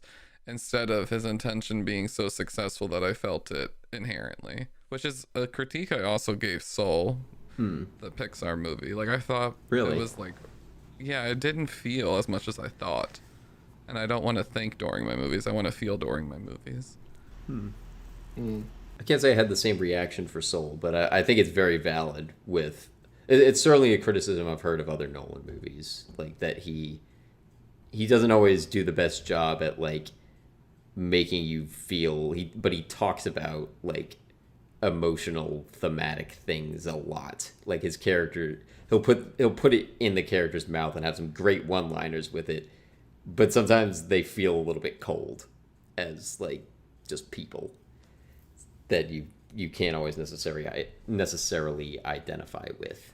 One last comparison I want to make with it is, like, the two franchises I thought of were Avengers and Harry Potter, because I feel like both of those are maybe some of the best examples of getting us invested in a group of people. They just do it over a much longer period of time. When the snap happens in Infinity War, there's a lot of people that we as the audience have gotten invested in that we're losing in that scene.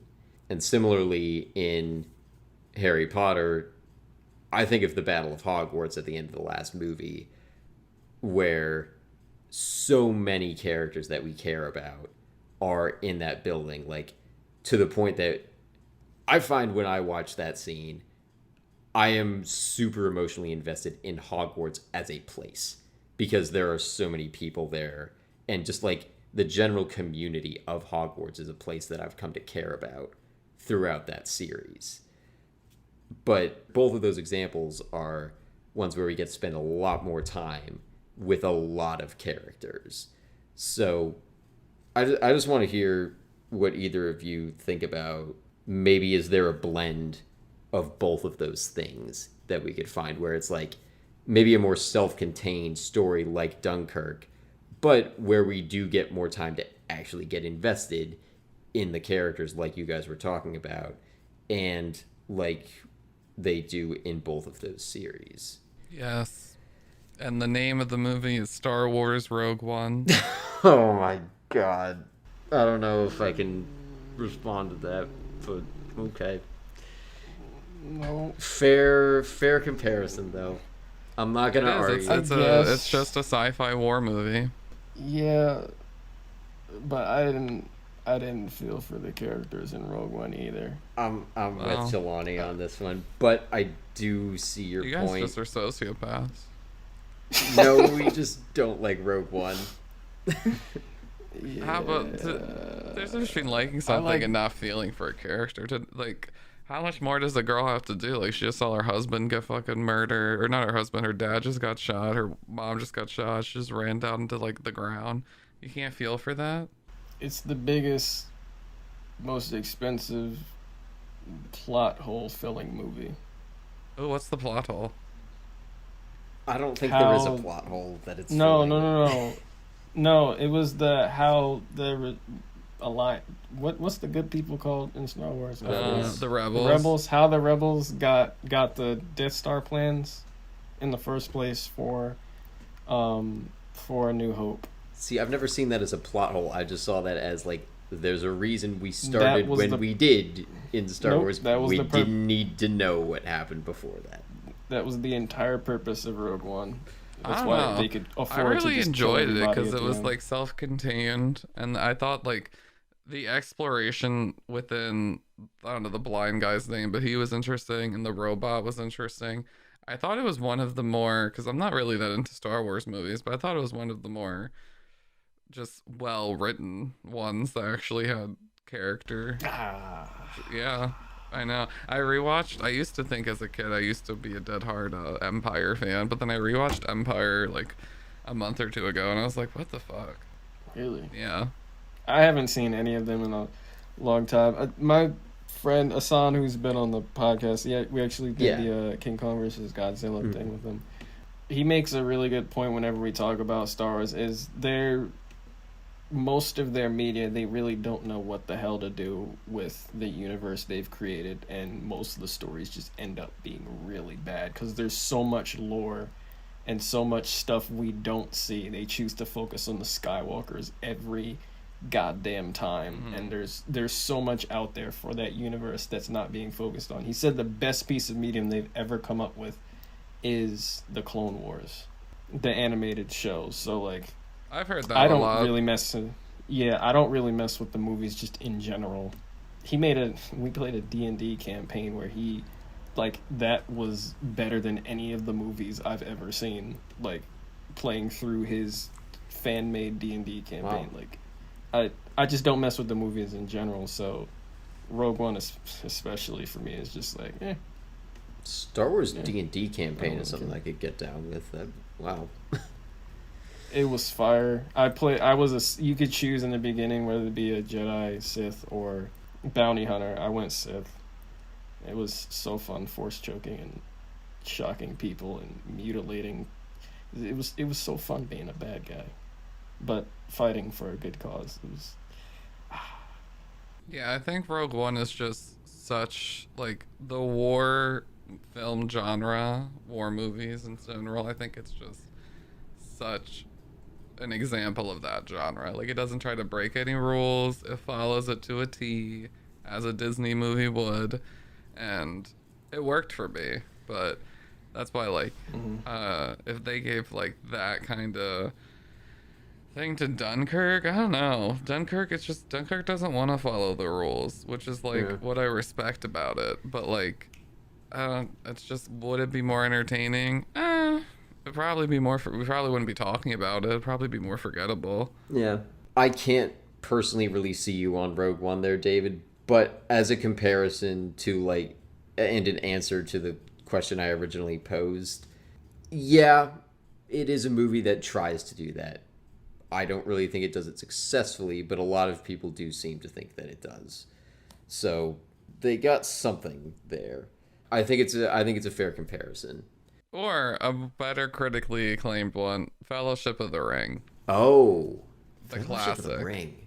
Oh yeah, kind of all the Lord of the Rings movies All of do them. that. They're just oh yeah, totally. Like Lord of the Rings are just fantasy war movies. Yeah. It's just the Fellowship. That's like that angle in on war movies I think is interesting. They have it in Apocalypse Now, they have it in Saving Private Ryan, and they try to do it in Hacksaw Ridge.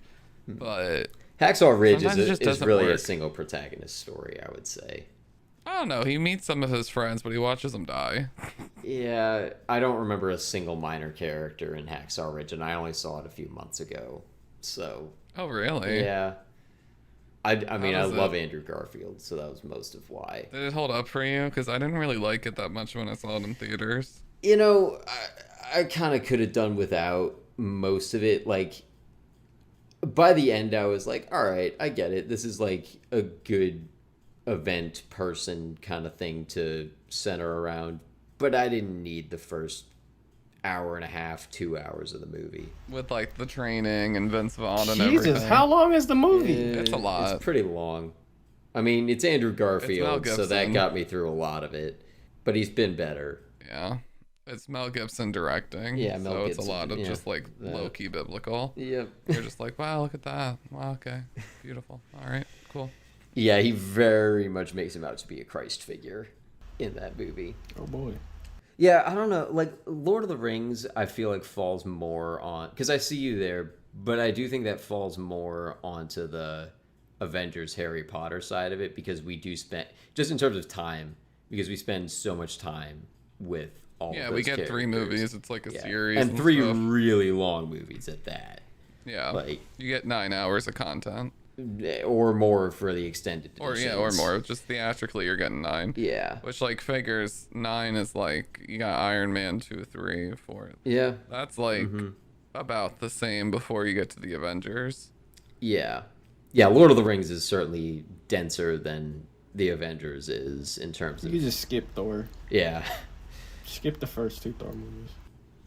Right. You can, but just based on theatrical, it's about the same running time to consume. So you would have to consume Iron Man 1, 2, and I think 3 came out before Avengers. Okay, when but Captain see, America that's won. just Iron Man. We're talking like, and And, if you compare Lord of the Rings to the whole MCU, I mean, they're both Oh, no, long. but I'm just talking running time because Oh. they're each like on average 2 hours. So you got 3 of those, so 2, 4, 6. Then you got 1 Captain America, you got 8, and you got 1 Thor. So you're looking at 8 to 10 Incredible hours of movies before. Oh yeah, the Hulk. Yeah. So like 10 to whoever's watching that, but you're like getting 10 hours.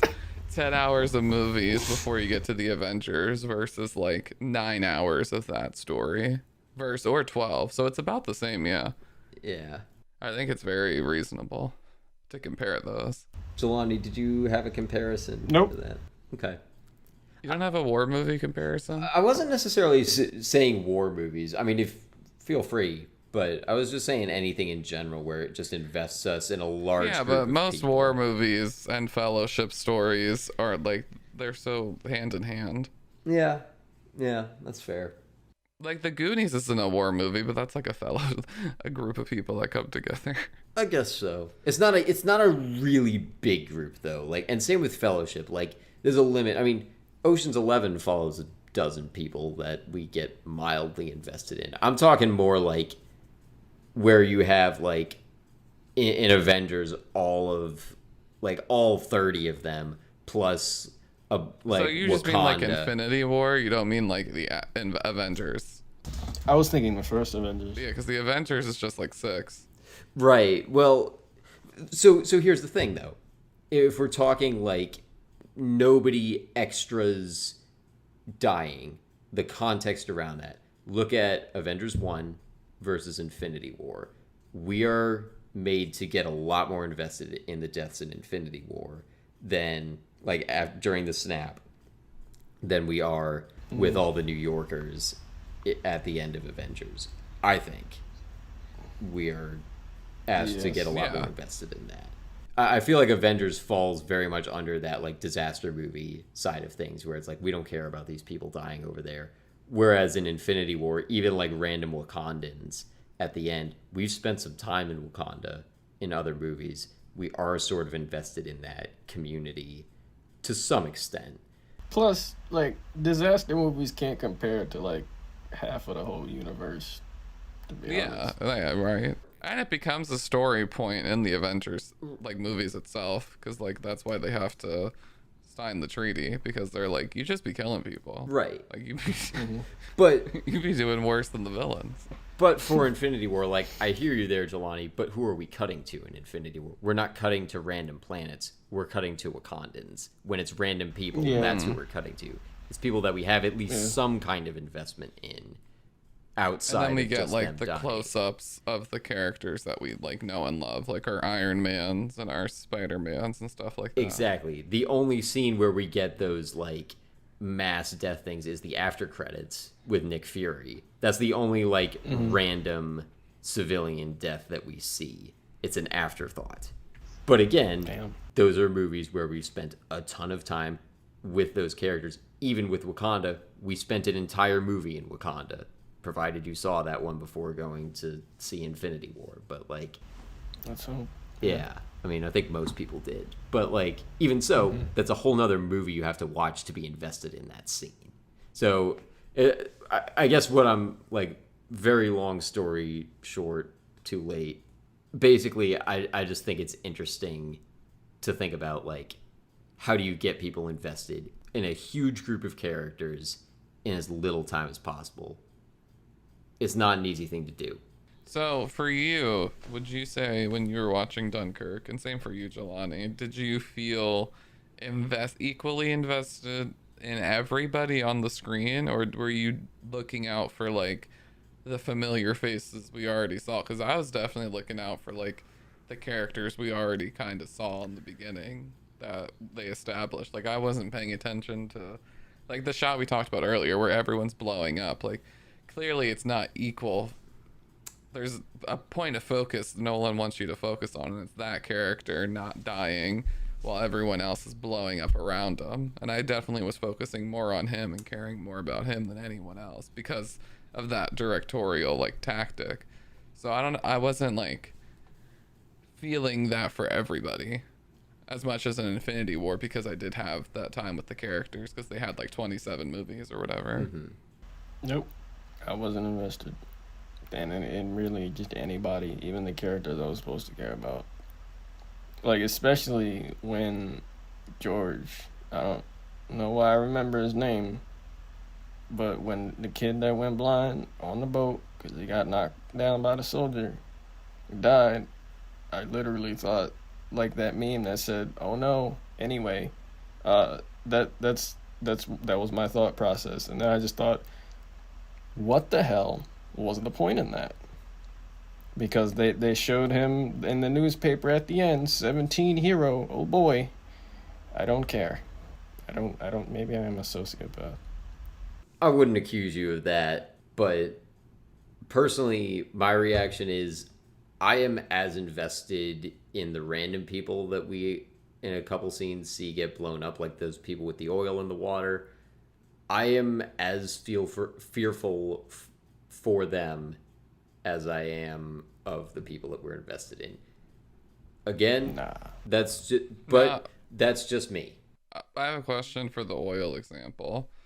Is that because Nolan does a good job building the suspense with the one guy on the boat and he notices the planes coming down, so he puts two and two together and knows it's going to go up in flames? So it's like you start getting invested that you don't want those people to get burned alive, but like when it's the mass beach shots and like the planes are dogfighting and like ships are being blown up, are you equally fearing for everybody, or are you more like worried about Tom Hardy in the plane? I'm gonna say for me personally, it's kind of everyone, because there's a couple, like, I know there's one shot in particular where there's part of the mole that gets bombed by one of the German planes, and I'm like, oh, like I kind of react when those soldiers get blown off. Like I am invested in those few people that we don't know that get blown up. But I do think that, like, it's a lot to ask for viewers to get invested in characters that literally they by design know nothing about. Like something I think about a lot. It's sort of a random thing, but Michael Che of Weekend Update one time he's talking about like some climate change report. I like him as a comedian. Yeah, I like him a lot, but I think one of my favorite quotes from him is "Nobody cares about everything." And he's talking, I think in that context, he was talking about like some climate change report that had just come out. But I think about it, and I think about it in terms of that, but also in terms of big scale disaster kind of movies like this too. Like, it's impossible to get individual viewers invested in billions of people. We just don't have the capacity. Nobody cares about everything. And he kind of goes on and like says like, if you told this group that X thing was going to get threatened, they would start recycling. And like, I think it's something that we've kind of been talking about this whole time is like, how do you get people invested in a ton of strangers? It's really hard to do. Give each and every one of them names. Generic names like Alex and Tommy. Mm-hmm. Yep. And make sure they all look exactly the same. It's especially hard with like this movie because not only are they not giving you the time to get to know any of them, but they also could be gone any second. Like they could just be wiped away at any point because they're just on high alert all the time getting attacked. So it's equally or even more hard because it's just like you said, the mall. It's just like they just wiped out hundreds, thousands, just gone, boop. And it's like, okay, well, there they were. Yeah. It's a really interesting storytelling question, though, and like thing to think about with your audience is like, and it's true of any story you're telling. Like, you always want to get your audience emotionally invested in somebody, even if it's us hating them. That's a form of emotional investment. And like we mentioned, there's nobody to hate here. And both of you, I think Jelani more so, you've said this, you're kind of lukewarm about everyone. Because there's nobody that you have any reason to like, and there's nobody you have any reason to dislike. Mm-hmm. Yep. You're telling me you cared about when dude that's on the cover was laying in the sand and the bombs were coming towards him and like his fellow soldiers were getting blown up just before the bombs reached him, and then the bombs didn't reach him. You're telling me you cared about those soldiers too, Evan? I mean, the ones that got blown up before he did? Kind of, yes. Because it's just kind of like, this could happen to anyone. But the shot... What I was thinking was, like, watch him not blow up and watch, like, their ashes touch him. And then Nolan didn't. And I was like, is this a cliche or is it subverting? That's what I never know with Nolan. I'm curious, you guys, with, like, is he following cliches or is he subverting cliches? Yes. Yes to both. Yeah, I don't have an answer for that. Yeah. Well, to be fair, you haven't seen a ton of his filmography, so I don't know if you can make an informed answer there. No. Well, just with Dunkirk, like, as a war movie. With Dunkirk specifically, I would say he's subverting more than he's following. I agree. With other stuff, I think you could make the argument that he's more following.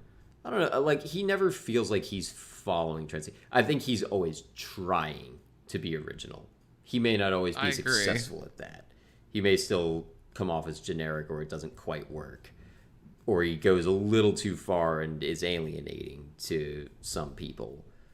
But I think he's always trying for originality. Yeah, all right. So our next episode is going to be Whiplash, which I don't know if that's streaming anywhere, but you can all check. I don't think that's going to be our next episode. Oh, Suicide Squad. Oh yeah, right. The Suicide Squad. Not the old one, the one that's coming out in a couple days. I'm forcing Evan to watch that. It might already be out by the time this airs. August 6th. Yeah, August 6th. Yeah. The first one won an Oscar. Thank you very much. Yeah, so did yeah, the Emoji Movie was nominated for an Oscar, so let's be a little bit reasonable about this, Jelani. Wait, excuse me? Yeah. I don't think I knew that. It got nominated. It didn't win, but it got nominated. No, I know. It's a good thing it didn't win, because I would just not care about Oscars anymore if it did. But I didn't know it was nominated in the first place, and I don't think I needed to or wanted to know that. And now I'm angry. Well, sorry. That's how it is. Anyway, the Suicide Squad and Whiplash are going to be happening next on the show. We have a new video essay up on our YouTube channel on The Devil Wears Prada. So if you haven't watched that, go ahead and check that out. We have other video essays and all of our old podcasts up there. Or not all, but most of them at this point. All will be up there eventually. You can leave constructive comments there if you want. We have a Patreon with bonus episodes. Merchandise with our logo on it is available on Zazzle. Our logo's by Kelsey Hendry. You can follow the show on Twitter at INTAnalysis18. And you can follow me on Twitter at Davos Watson. And where are both of you at? I'm on Instagram at Base Phoenix. Twitter, I changed it to based_Phoenix to just make finding me a bit easier. And I'm on Twitch at JBasePhoenix. And I just finished playing through a story-based game called Heavy Rain, made by the same people that I'm going to make Evan play Detroit Become Human, made by those same people. Except this game was trash. What? No. Heavy Rain is so good. No! What? But that's where you can find me. I'm staying out of this. My 8-year-old mind is so blown. I lost my mind to Heavy Rain on my brother's PS3. That game was so good. Yep. And nobody has played it since. And I'm the one that's played it the most recently. And everybody that played it back in the day were like, no, this game was so good. Yes, for its time. But I played it recently, and this game is trash. And Well, does the story not hold up? Were you not nope, surprised? Nor the characters, nope. Wow, so the twist isn't as shocking anymore? Nope. I sucks. literally had no reaction to the twist. That sucks. That was such a big deal. Wow, I'm depressed now. Yeah, don't find me anywhere, because I don't... If Heavy Rain's not good, I'm not good enough anymore either.